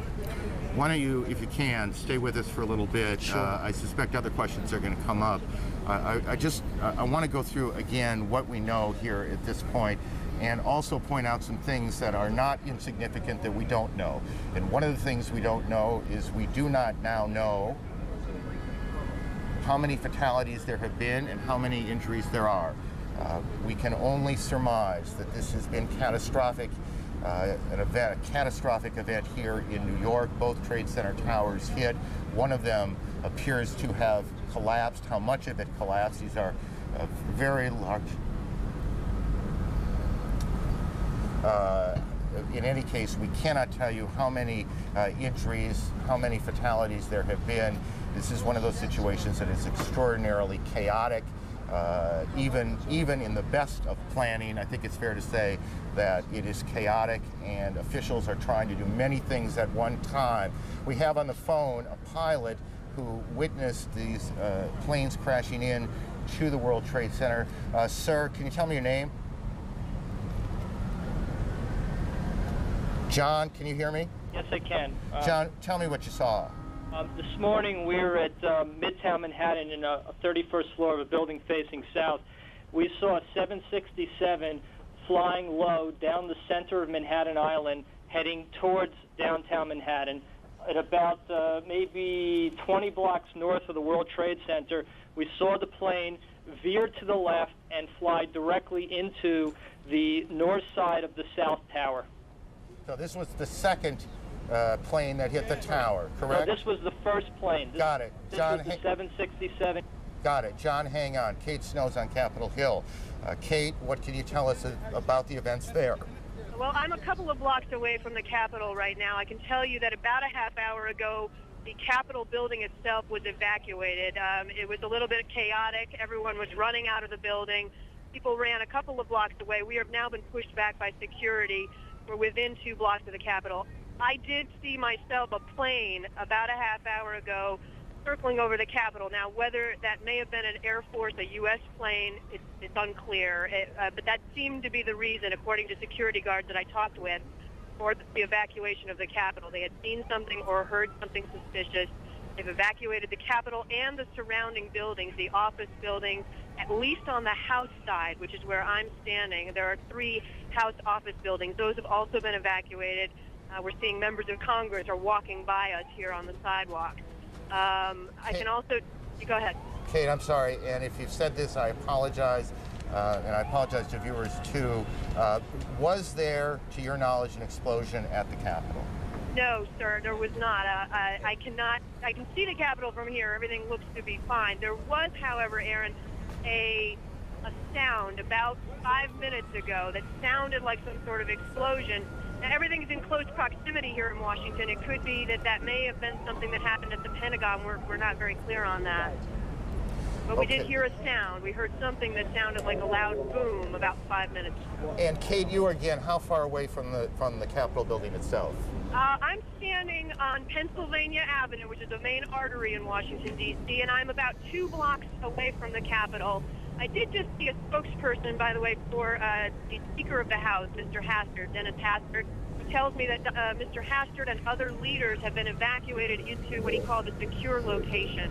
It's not clear where exactly they are, but they've been put somewhere secure. And because we can't see it at this point, just give me a sense of what it looks like there. Are there many, many people on the street? The sidewalks, people are calm. I think most people don't really know what's going on. Most people haven't been watching the news. But the sidewalks are definitely full of people where, normally at this time of the morning there wouldn't be that many people out here. And as I say, I've been passed by numerous members of Congress and senators and staff, who I know well, who have been coming past me asking me what's going on. Kate, why don't you hang around here and continue to report on that. Let me just, again, for those viewers who are joining us at about 20 minutes past 10 o'clock Eastern Daylight Time, let me just briefly recap. Attacks on 2 American cities, New York and the Capitol in Washington. It began at about 8:45 Eastern Time when a plane crashed into the World Trade Center. That was the building hit first. And then about a half an hour later, a second plane, and I'm not sure if we have the tape available. If we do, we'll show it to you. You can see the second plane coming in from the right side of your screen, going into the tower itself. This is an extraordinary and troubling piece of tape. The Justice Department is now being evacuated. The second attack on the Trade Center occurred about a half an hour or so after the first one. We have a report, CNN has been told, that an American Airlines 767 jet was hijacked out of Boston today. We don't know which of those 2 planes hit the tower the second time. In the last 10 minutes or so, the South Tower, or at least a portion of the South Tower, has collapsed. CNN's David Ensor joins us from Washington. David, where in the Capitol are you now? Well, Aaron, I'm in our bureau, but I have on the telephone with me Barbara, who is the wife of a friend of mine and who is an eyewitness to exactly what happened at the Pentagon. Barbara, can you hear me all right? Yes, I can hear you. Well, what exactly did you see? Let's look at the Pentagon now as you describe what exactly happened at the Pentagon this morning. As we were driving into town on 395, there was an exit. We were trying to get off the exit for the Memorial Bridge. Off to the left-hand side was a commercial plane that came in and was coming too fast and too low. And the next thing we saw was it go down below the side of the road, and we just saw the fire that came up after that. How large was the explosion? It was large. Was there sound as well? That I can't verify because the windows were up in the vehicle. Was it clear to you what had happened? Yes, definitely. So you believe it was a commercial airliner that was hitting the Pentagon? Yes, and I'm not sure exactly where the Pentagon was in relationship to where the plane went down. But they are relatively close to one another. Whether it hit any part of that Pentagon, I'm not sure. How low was the plane? When it was coming down? Yeah. It was coming down on less than a 45-degree angle and coming down toward the side of the 395. And when it came down, it just missed the 395 and went down below it, and then you saw the boom, the fire come up from it. Were you able to see what kind of plane or what airline it belonged to? No, I did not see what kind of an airline. I just assumed because we were so close to the airport, it was coming into land. But it seemed awfully low to you? Yes, and fast. How big was the fireball? I'm spatially challenged at times, and it was pretty big. What did you think was happening? I know that hit the ground and exploded. Were you frightened yourself? Yes, yes. Everybody stopped the cars, and we all got out of it and so forth. Right. Well, thank you very much. Thank you. Appreciate your talking to us. Aaron, back to you. David, thank you. CNN's David Ensor in Washington. CNN's Brian Palmer joins us on the phone from here in Manhattan. Brian, why don't you begin by telling me where you are? We are in front of the criminal courthouse after being pushed north slightly. We watched one of the towers of the World Trade Center disappear from the skyline. It basically folded into itself in a plume of gray smoke. A crowd of thousands of people dashed up Broadway, followed by emergency services personnel. That's all we know now. We're watching the plume of smoke and debris just sort of waft across lower Manhattan, and people are lining up at this payphone behind me trying to find out whether their relatives are safe. Let me just briefly go to Randy. Randy, just look out there and tell me what you're thinking when you see what now appears that at least part of one of the landmark buildings in this city, one of the most recognizable buildings in the country, is gone. It's the kind of moment you hope will never come. When you have been in government, when you care as much about this city and this country as a mayor like Rudy Giuliani does, it's a moment you pray will never come, and you pray for the families of anyone affected by this tragedy. But as a city, you know, we come together, and our emergency services provide every support they can in the face of such a senseless tragedy. It is an unbelievable scene as Incredible. You look down. I mean, we stand here at some point every day looking out at this city this time of year. It's extraordinarily pretty, and you see those two buildings high above lower Manhattan, and you look out there today and you see this gaping hole in one of them, these plumes of smoke that continue to pour from the scene, and you know that there's nothing behind. That second tower, or at least parts of it, are gone. We join now one of our affiliates, WNYW, and their coverage here in New York.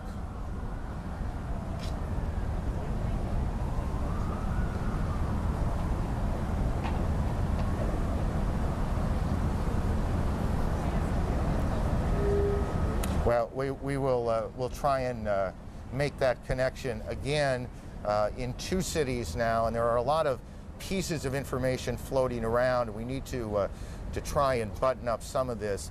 We had a report earlier that we now we believe we could tell you is not correct, that there was an explosion at the Capitol. There was none, as we now believe. There was no explosion at the Capitol. Air travel routed to Canada has been international flights going into the United States or into Canada, guys. Into the United States. International flights headed for the United States are being sent to Canada now, to airports there, as all air traffic in the United States has come to a halt. The FAA has shut down every airport in the country, and to our knowledge, and this is to the best of our memory, that has never happened before. We're starting to get some pictures of the scene from the ground here in Manhattan. Again, this all started about almost an hour and a half ago, I guess, a little more than that. This is a live picture of the scene now. We have crews on the ground, and they've been trying to get tape back so we can show you the situation on the ground. As you can imagine, literally, thousands of police, fire, rescue officials have converged on the scene. There are, and we don't know how many, injured to be tended to be taken to hospitals, and we continue to check hospitals to find out how many, the extent of injuries. We do not yet know how many fatalities. I've never heard of that album before either, but there is the scene. This is tape now from WABC here in New York. Their crews shot this picture. As you see, fire trucks and firefighters, rescue personnel at the Trade Center about 30 blocks from where we are right now. And you can see these huge columns of smoke coming off of the front tower and then a bit from the back. As you see, again, the crews working their way towards the tower themselves. It was 1993 that I suspect many of these same firefighters converged on these very same towers after the bombing in the garage level.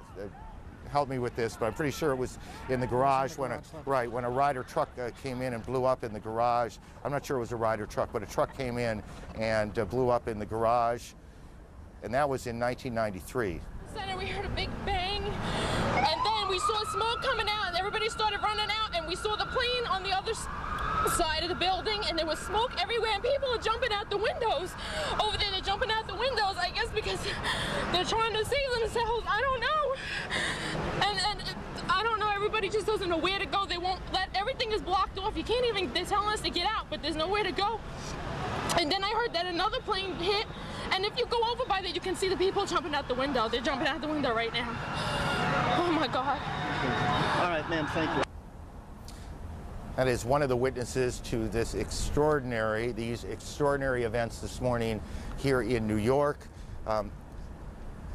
Again, and I know that for many of you, you've heard this a lot, but I think it's important as people join us as they do in moments like this. They are coming in all the time, that there have been attacks in 2 American cities, New York and in Washington.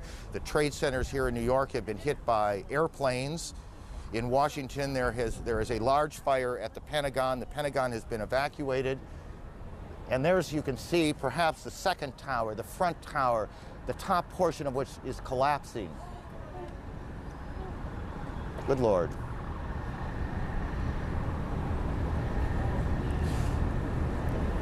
There are no words.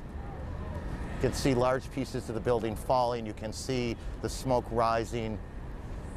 You can see a portion of the side of the building now just being covered on the right side as I look at it, covered in smoke. This is just a horrific scene and a horrific moment.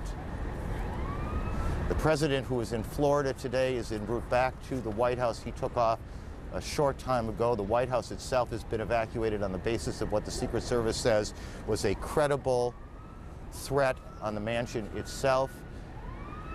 We believe now that we can say that portions of both towers of the World Trade Center have collapsed. Whether there were second explosions, that is to say explosions other than the planes hitting them, that caused this to happen, we cannot tell you. Rose Arce, one of our CNN producers, is on the phone. Rose, what do you got? I'm about a block away, and there were several people that were hanging out the windows right below where the plane crashed, when suddenly you saw the top of the building start to shake, and people began leaping from the windows in the north side of the building. You saw 2 people at first plummet, and then a third one, and then the entire top of the building just blew up, and splinters of debris are falling on the street. Where I'm right now, there's a thick plume of smoke, and you can see crowds of people, including emergency service workers and police officers, running from the scene, screaming, and there's a school nearby where there were kids in the schoolyard. That has been emptied out, and they're running up the street now, too. The whole, sort of the neighborhood, I'd say several blocks up, is covered by this almost powdery smoke, little tiny pieces of building you can see just floating in the wind around it. It's almost as if like a huge cloud had kind of enveloped that part of lower Manhattan. It is just one of those awful moments that you need to look at for a minute or two to absorb exactly what has happened. 2 of the most recognizable buildings in the city of New York have been attacked, and both of them appear to have collapsed, at least in part. The second of the 2 collapses taking place just a moment or so ago, perhaps 2 or 3 minutes ago. There are also apparently coordinated attacks that have taken place in Washington on the Pentagon. The State Department has been evacuated. Just a few moments ago, as we said, and perhaps 20 minutes after the first tower collapsed, we turned around and saw what looked like sparks falling, and then the top part of tower number 1 collapsing. These are shots from the ground of that scene. There have been frantic efforts to get people out of the tower. Now this is tape. And you can see now whether that was an explosion or exactly what happened that caused that second tower to collapse. We cannot tell you. CNN's Kelly Wallace is on the phone with us. Kelly, where are you? What can you tell us? Aaron, I'm just about 4 blocks north of the location of where the World Trade Center was standing. I was actually en route to the command center, people really staring in disbelief. And then as you saw, of course, the pictures watching that tower come down, people just couldn't believe their eyes. Police then pushing people immediately, people turning around and starting running ways blocks away from the site. There is black smoke and just covering the air. You see people covering their mouths with some handkerchiefs and their coats, and basically, it's an unbelievable scene. Most of the people have gone. The police are really pushing people away. There were a lot of people as I was making my way down here, Aaron, people just staring, getting on the cell phone, crying, recounting stories where they sort of, basically had seen what happened earlier today, trying to get in touch with loved ones, very concerned. And then, of course, some people watching the other tower come down earlier, and then a group of people then watching this other tower come down, a woman passing me covered in soot. Basically, the sky is just black. You can't even see down to lower Manhattan from the vantage point right now. The police have cleared off all these streets, pushing people away. Police telling us if you have to get out of here, to get out of here, pushing people away in garages. It's an unbelievable scene, Aaron. You could see in this shot, our viewers can, a helicopter shot coming across the harbor, the Statue of Liberty prominent in the foreground, and smoke and devastation and tragedy in the background. A tragedy that continues to unfold, and one that still has many, many unanswered questions. We have a report now that a car bomb has exploded at the State Department. We are working to confirm that as well. Howard Safer is a former New York City Police Commissioner, the top police job here in the city, and he joins us for a few moments. Mr. Safer, what do you see? Look at that. What do you see? I see something that's unimaginable. I see what is a police commissioner's worst nightmare. This is a situation that obviously was well planned, well coordinated, and the loss of life that's taking place down there is just incredible, and is going to strain the emergency services of this city to the hilt. Are you hearing any specific information? Are you hearing anything about the number of injuries, the number of fatalities, the number of people in that building, those buildings? Are you getting any of that information from? Well, I know there are 50,000 people who work in the World Trade Center. I know that every ambulance and every fire company in the city has been called in and dispatched there. It's unimaginable, but the loss of life is going to be huge. You're as familiar with the city's plan or plans for these kinds of incidents as anyone in the city. In all honesty, does the plan cover the scope of what appears to have happened here? No, we have an Office of Emergency Management. The plans for responding to a disaster are probably as good as any in the world, but nobody ever would contemplate that we would lose the 2 World Trade Centers and in this manner.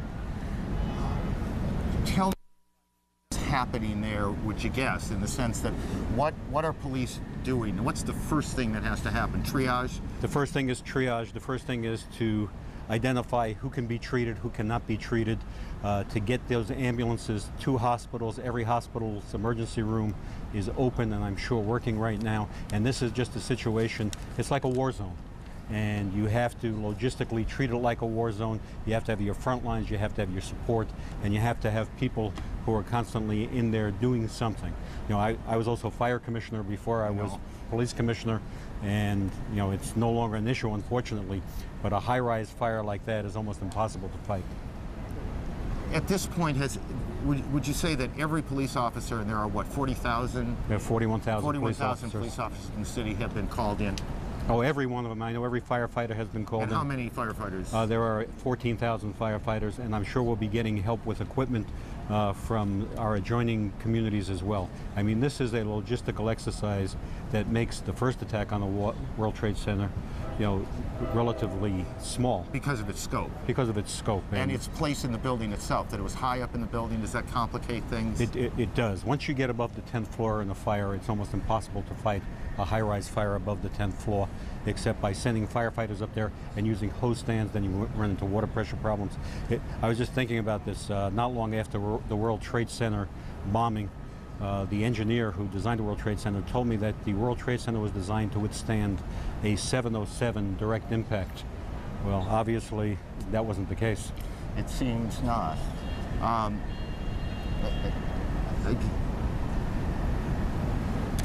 We are getting reports, and we are getting lots of reports, and we want to be careful to tell you when we have confirmed them and not. But we have a report that a 747 is down in Pennsylvania, and that remains unconfirmed at this point, and so we will check on that. I want to get back to the former commissioner in a moment, but again, to briefly recap, you have buildings in Washington now evacuated, the White House, the Pentagon. We have a report that there has been a collapse at part of the Pentagon itself. There was an explosion. You can see the Pentagon on the right side of your screen, and that is a live picture as well. On the left side of your screen, you see the situation here in Lower Manhattan in New York, where both of the World Trade Center towers have collapsed.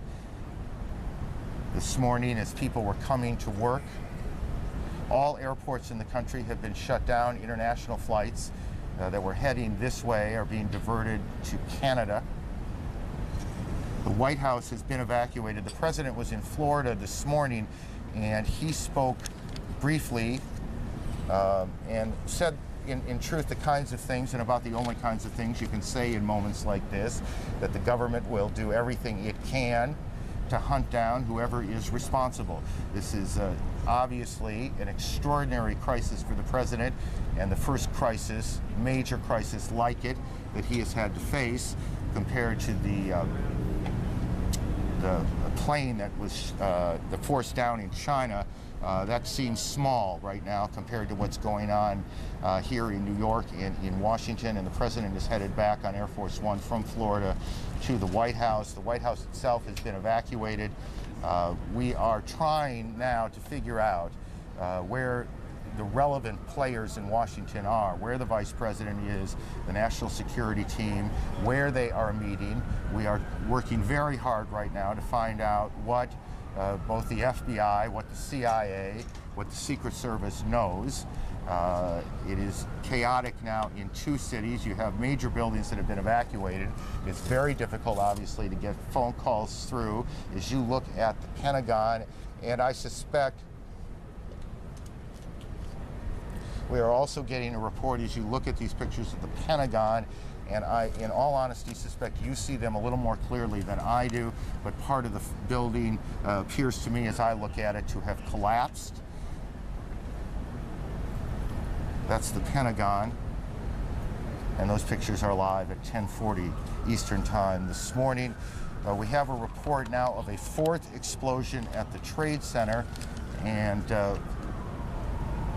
Brian Palmer, CNN correspondent, is as close as he can get to the area. Brian, what can you tell us? We are, in fact, as close as we can get. I'm not going to give you an exact time frame, but several minutes ago we were standing in front of the United States courthouse when we saw the second World Trade Center disappear from the skyline. It collapsed before our eyes, again, in a plume of ash and debris. People rushed north. We had a New York City Police Department officer here with us who witnessed the first collapse, but he actually had to dash off to duty. We've been watching people crying. Some people had relatives in the buildings. They are not sure whether they are whether they've been evacuated, removed for the buildings, or not. Was there, Brian, did it sound like there was an explosion before the second collapse, or was the noise the collapse itself? Well, from our distance, I was not able to distinguish between an explosion and the collapse. We were several hundred yards away, but we clearly saw the building come down. I heard your report of a fourth explosion. I can't confirm that, but we heard some boom, and then the building fold in on itself. We are told, Brian, hang on, we're told that the Secretary of Defense is being evacuated from the Pentagon. The Pentagon, portion of the Pentagon has collapsed after, and I'm not precisely sure on this, and I want to tell you when I'm not precisely sure, but apparently a plane or helicopter hit part of the Pentagon itself. As you take a look at the pictures there, I must say every time we hear a plane coming up overhead, it gets a little nervous where we are. Whatever is happening and whoever is responsible, we have no way of knowing if it's played out yet or if it's just going on. So every time we hear a plane go by, we wonder what the situation is and where it is headed. That sound, we're told by a person here, they believe that is a fighter jet. Federal office buildings around the country, is that correct? All over the country have been closed, or just in Washington? Well, we were not allowed into the federal courthouse here, where CNN maintains a workspace. The officers just said we're not allowing you in. I think that's a security precaution. Got it. Stay with me a little bit. All federal office buildings now, all federal office buildings in Washington, D.C.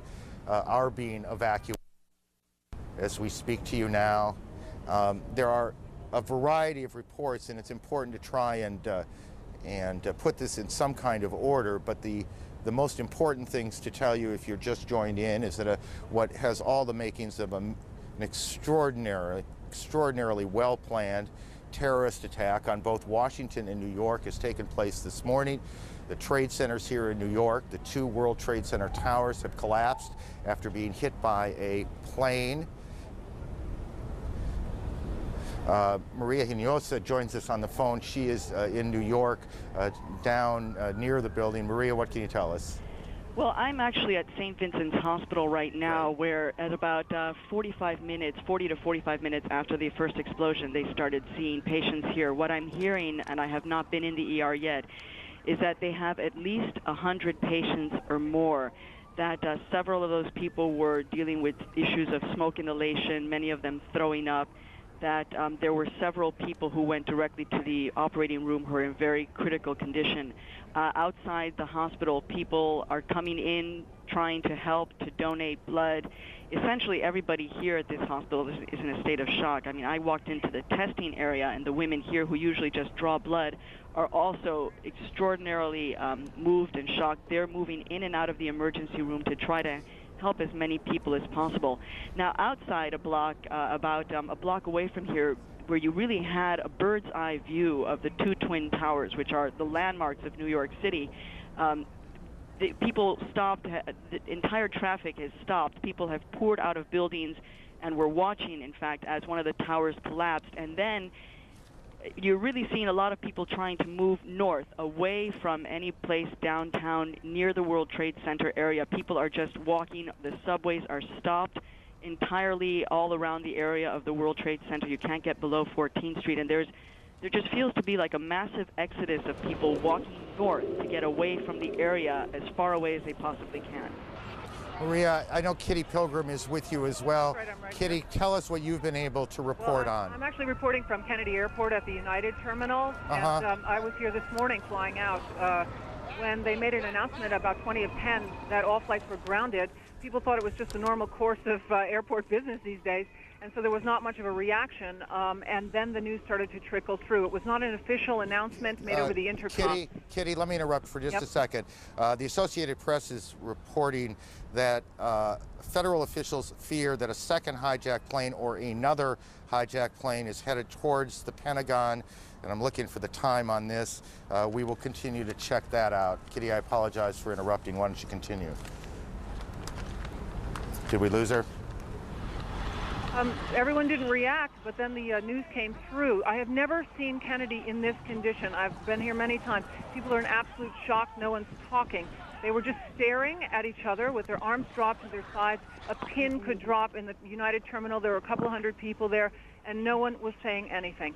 After about 20 minutes, people rushed to the phones. You cannot phone out. There's no real access back to the city. People are trying to get back. They've unloaded the baggage from the planes.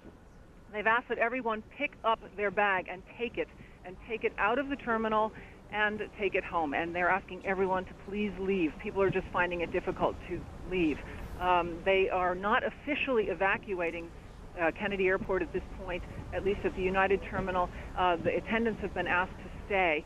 And again, there's still several hundred people standing around not knowing what to do. No one's even speaking. And again, for people, Kitty, thank you, not familiar with New York, Kennedy is the major airport handling international flights into the city. It is also an enormous complex of 7 or 8 or 9 terminals. That's exactly right. And in fact, the baggage has been unloaded into a separate terminal from where I am, and they're asking people to walk over, pick up their bags, and take them out. It's virtually impossible to get from place to place at Kennedy, and of course, bridges and tunnels into Manhattan are inaccessible at this point. No one has anywhere to go. Kitty, thank you. And we'll get back to you. Chris Plant at the Pentagon has more. He joins us on the phone. Chris, what can you tell us? Hi, this is Chris Plant at the Pentagon. Can you hear me? Yes. Chris, we hear you. Go ahead. All right. The area to the west of the Pentagon has been evacuated further back by law enforcement and military officials as they anticipate a second aircraft arriving at the Pentagon. It's been deemed to be threatening enough where I saw at least one F-16 fighter jet in the air over the Pentagon headed to the west where the plane was reportedly coming in from. Again, they're saying here that a second aircraft is expected to arrive at the Pentagon sometime soon. They take it seriously enough that they have scrambled at least one fighter jet that I saw, probably either from the D.C. Air National Guard or the Maryland Air National Guard, both of which fly F-16s. The west front of the building of the Pentagon along Route 27 has now partially collapsed. About a 60-foot section of the building laterally has collapsed the entire 5 stories. The building is obviously, the fire is traveling inward in the building toward the courtyard, and this wedge, as they call it, of the Pentagon, the westernmost wedge, which was just refurbished and was in fact reinforced for terrorist attack and for just this sort of thing. I know that there were a significant number of injuries. I'm unaware of any numbers on fatalities at this point. People here who came from the building are suggesting that surely there were fatalities, but no one could confirm any. I have spoken to a number of people that I know who pulled people out of rubble. There were severe injuries. There are a number of helicopters here evacuating injured people, and I am told by one senior military source that the plane in the side of the building has been tentatively identified as a Boeing 767, a full-sized airliner, Boeing 767. But that at this point they're waiting for the arrival of a possible second plane, which has been deemed to be a threat, and as I said, fighter jets have been scrambled to address that matter. Chris, stay with us. That's extraordinary bit of information coming out of Washington now. Let me add to something that we said earlier. We have a report now that a large plane crashed this morning north of the Somerset County Airport, which is in western Pennsylvania, not too terribly far from Pittsburgh, about 80 miles or so. Boeing 767 jet, don't know whose airline it was, whose airplane it was, and we don't have any details beyond that which I have just given you. We don't know if this is somehow connected to what has gone on in New York and Washington, but we do know that another plane has crashed, this one about 80 miles south of Pittsburgh, or at least to the southeast of Pittsburgh. Rose Arce, one of our producers here in New York, joins us on the phone. Rose, what do you have that's new? Yes, just a while ago, I think you saw that collapse of the top of the World Trade Center. Well, it looks like a large chunk of that debris has hit a building very close by, about 2 blocks away next to an elementary school, causing another explosion. So for the last few minutes, I've been watching people running from that direction. There was one man, I'm not child, but you saw on the street. I've seen several emergency service workers carrying other emergency service workers from the scene. There's a haze everywhere. It's very, very difficult to see, but there has been the whole area has been covered by soot and ash. So it looks almost like snow. So as people are coming up the street running from the scene of this new explosion, you can see them slipping on the ash and literally having to drag each other up the street. There's an incredible amount of panic down here in downtown Manhattan as people are realizing that they really need to leave the area entirely after spending the last hour or so just watching this from afar. Rose, stay with us. Terrific work. Let me throw another couple of pieces of information out as we continue to put this all together into a straight line if we can. The United Nations has been evacuated. The United Nations building on the east side of Manhattan has been evacuated. The city is in, this is election day, a primary election for mayor and city council races here in New York. That election has been postponed until further notice. Obviously, we are in the middle of an extraordinary catastrophe that started about 8:45 Eastern Time here in New York when one plane crashed into one of the towers of the World Trade Center. About a half an hour after that, as people were converging, as fire and police and rescue teams were converging on the scene, a second plane appeared to the west of the Trade Center buildings and slammed into the second tower. That's what you just saw. Fire shooting out the north and east side of the tower.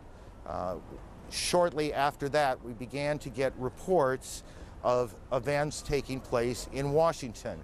An explosion which first came to us as a fire at the Pentagon. Now there's a report of a second hijacked plane heading towards the Pentagon. It is believed that one of the planes, perhaps both, but one of them we have been told was an American Airlines 767 that hit one of the trade